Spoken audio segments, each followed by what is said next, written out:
hello जय Jagannath good morning सांग मैंने देखु बर्तमान समय 9टा बाजला वर्षा टी कमी जाइए सूर्यदेव आविर्भाव हो गला तो टी बहुत भल लगुच 2-3 दिन हे घर बाहरी होनी देखु वर्षा छाड़िया पर गाँव दृश्य केते सुंदर लगुच जहाँ कहतु सांग मैंने गाँ गाँ 2-3 दिन हम भी कपड़ा गुड़ा सफा ही नाला आज कपड़ा गुड़ा सफा कर सुखे देती वर्षा छाड़ा पर चाषी भाई मैंने जो घोड़े रखते धान सब टे खरार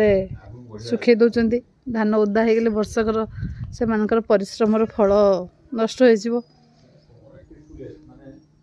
मेसीन भी धान मेसीन आने वर्षा बिल पानी पशि जाए धान मेसीन काटी पारनी सो मेसीन टा भी थुआई धान मेसीन टा देख